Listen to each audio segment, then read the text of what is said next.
राहुल गांधी या देशातल्या ज्या संविधानिक संस्था आहेत त्यांच्याबद्दलचा अपप्रचार करत वस्त्रहरण करण्याचा प्रयत्न करतायत, ही वस्तुस्थिती आहे. मुळामध्ये मी आजच काँग्रेस कसं खोटं बोलतं किंवा राहुल गांधी कसे तद्दन खोटं बोलतात त्याचं आजचं उदाहरण मी तुम्हाला देतो.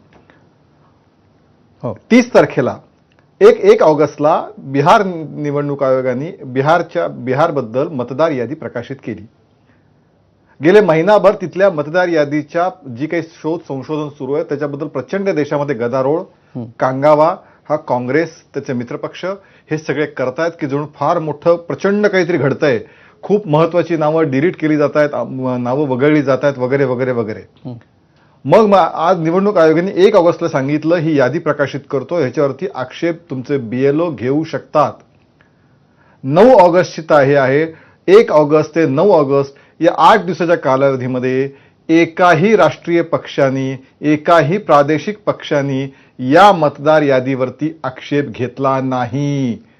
जर तुमचं खरं म्हणजे इतक्या पद्धत तुमचे आक्षेप होते, जर तुम्हाला खरोखर काही गोष्टी करायच्या होत्या, तुम्ही कांगावा करता, खोटं बोलता, खोटं नॅरेटिव्ह करता, पण ज्यावेळी लेखी द्यायची वेळ येते, ज्यावेळी मुद्द्यावरती पुराव्यासहित सांगायची वेळ येते, त्यावेळी तुम्ही तुमचं एकही BLO त्याबद्दलचा आक्षेप नोंदवत नाही.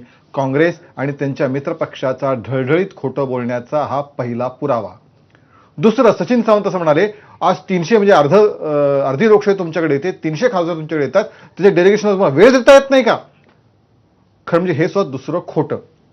निवडणूक आयोगाने 30 सदस्यांचा या भेटायला तुमचं जे म्हणणं आहे ते लेखी घेऊन या पद्धतीचं सांगितलं होतं. हे तिथं जायला तयार नाहीत, कारण यांना लेखी देण्यापेक्षा कांगावा करणं, या देशातल्या डॉक्टर बाबासाहेब आंबेडकर यांनी लिहिलेल्या घटनेतली जी संविधानिक पदं आहेत त्यांची बदनामी करणं, त्यांची विश्वासार्हता धोक्यात आणणं, हे राहुल गांधीचं काम सध्या सुरू आहे. आणि त्यामुळे त्यांना ते भेटायला जाऊन काही लेखी देण्याऐवजी अशा प्रकारचा कांगावा केला गेला. तिसरं उदाहरण, ते जे सातत्याने सांगतायत की काय मध्यरात्रीला आम्ही बॉम्ब फोडला. असं आहे की एक मिनिट, शेवटचा मुद्दा मांडतो. खरं म्हणजे आणखी 2-3 मुद्दे आहेत, पण तुमच्या वेळेचा मान लक्षात ठेवून शेवटचा मुद्दा मांडतो. असं आहे की ज्या गोष्टी तुम्हाला शेवटी त्या प्रोसेसमध्ये मी म्हणतो तेच धोरण, मी बांधतो तेच तोरण, या भूमिकेमध्ये राहुल गांधी सध्या आहेत. आणि त्यामुळे मी सांगितलं म्हणजे त्याची दखल घ्या. निवडणूक आयोगाने 4 पत्र आत्तापर्यंत राहुल गांधींना पाठवलीत की तुम्ही या, तुमचं म्हणणं मांडा. एकदाही राहुल गांधी गेले नाहीत. आता त्यांनी जो काही सो कॉल्ड बॉम्ब फोडला असं त्यांचा दावा आहे आणि त्यांच्या काँग्रेस कार्यकर्त्यांचा, त्याच्याबद्दल तुम्ही प्रतिज्ञापत्रावरती द्या.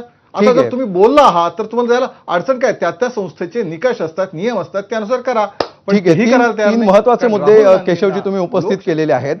निलेशजी, हे तिन्ही मुद्दे तुम्ही ऐकले असतील. हे जर निवडणूक आयोग अशा प्रकारे अप्रोच करतो आहे जसं आता भाजपचे प्रवक्ते सांगतायत, तर त्या पद्धतीने इंडिया आघाडी का जात नाही? मग रस्त्यावर उतरणं आणि परसेप्शन तयार करणं, बदनामी करणं, ह्याच्यासाठी तुम्ही असं करताय, असं भाजपचं म्हणणं आहे.